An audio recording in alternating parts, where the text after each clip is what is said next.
Bienvenidos a este curso titulado La historia como herramienta política, mitos y prejuicios. La historia siempre ha mantenido a lo largo del tiempo unas relaciones complejas, cambiantes, pero complejas con la política. Y en muchos casos la historia se ha puesto al servicio de unas determinadas políticas, de unas determinadas ideas, de muchos signos, a veces al servicio del nacionalismo, a veces al servicio de determinados proyectos sociales. En este curso vamos a ver y vamos a analizar distintos casos de relaciones, de esas relaciones complejas entre la historia y la política. Vamos a ver lo que significan los mitos, lo que ha significado en determinados momentos esa relación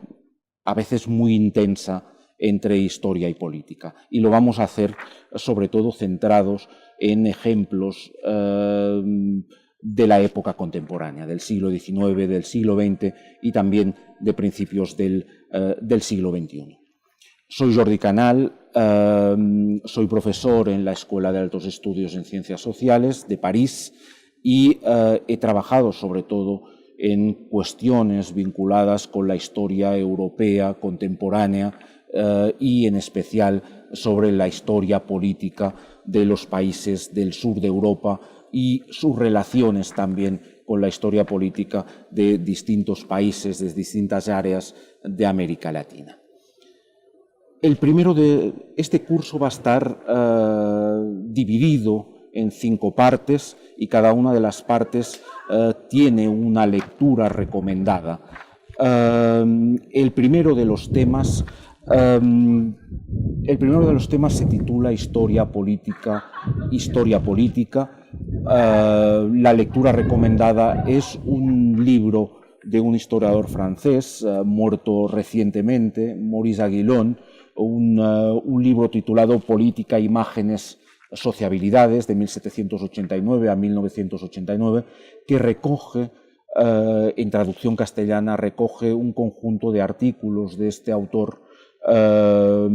artículos escritos entre los años 70 y principios del siglo XXI. En este primer tema, lo que vamos a ver es las relaciones entre historia y política, sobre todo entre la política y la llamada ciencia histórica, y cómo se crea, cómo se desarrolla un campo de la historia al que llamamos historia política. Ese campo tiene unas evoluciones, avanza según los momentos a lo largo del siglo XX, ha vivido momentos de una cierta prosperidad, momentos de una cierta crítica, sobre todo a mediados del siglo XX y a partir de los años 80, de los años 90 del siglo XX hasta hoy mismo, vive unos momentos especialmente felices.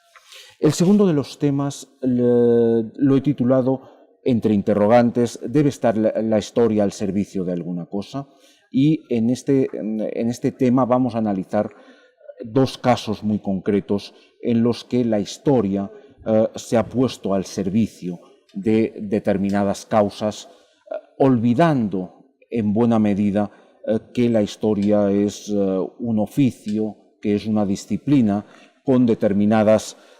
reglas y que por lo tanto no resulta ni fácil ni, yo diría, conveniente ponerla de manera simple al servicio de causas del tipo que sea. Por una parte vamos a ver cómo la historia es utilizada o cómo es puesta de alguna manera al servicio de la construcción de los estados-nación en el siglo XIX, los estados-nación tanto en Europa como en América, y en segundo lugar vamos a centrarnos en un momento especial de la historia del siglo XX, los años 60, 70, 80, en donde el predominio de las corrientes marxistas en la historia hizo que predominara también la idea de que la historia debía estar al servicio de la transformación social. Es Es decir, que la historia no era ni debía ser objetiva, que la historia debía ser subjetiva y que ese subjetivismo de la historia estaba al servicio de una determinada causa. Hacer historia no significaba hacer, entre comillas, ciencia, sino la historia era una herramienta, la historia era un utensilio para la transformación social, en este caso para la transformación en un sentido socialista. Lo de menos era ese conocimiento, esa comprensión del pasado. Lo más importante ahí era cómo nos servía esa mirada hacia el pasado para construir el futuro. Para ejemplificar, vamos a utilizar un libro que fue una suerte de bestseller de esa historiografía marxista en Europa del Sur, sobre todo en España y en muchos países de América Latina. Me refiero al libro publicado en 1982 de Josep Fontana, Historia, Análisis del Pasado y Proyecto Social. El tercero de los temas va a estar dedicado al compromiso del historiador y a la posibilidad de separar compromiso ciudadano y el trabajo del historiador, que debe estar de alguna manera al margen de ese compromiso,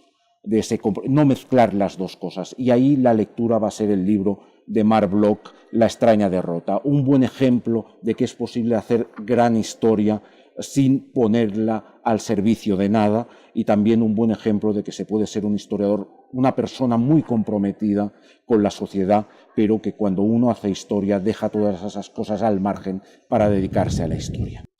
El cuarto de los temas va a estar dedicado a los mitos y las tradiciones inventadas. Los mitos han existido siempre y seguramente existirán siempre. Lo que ocurre es que los historiadores deben reflexionar sobre los mitos y deben entender los mitos como un elemento de su trabajo, y deben ser capaces de deconstruir esos mitos.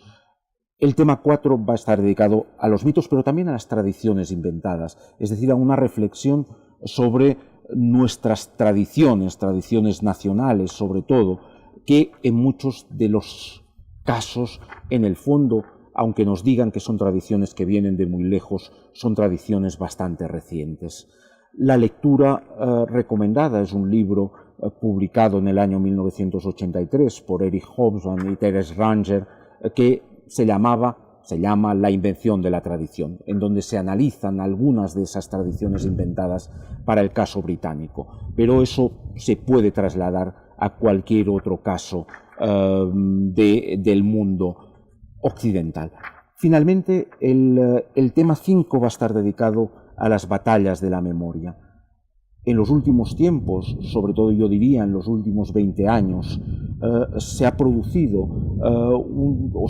una serie de discusiones entre la historia y la memoria, y también ha habido una cierta confusión generalizada entre los significados y lo que pretende la historia y los significados de lo que pretende la memoria. Y vinculado con eso, se ha producido una suerte de boom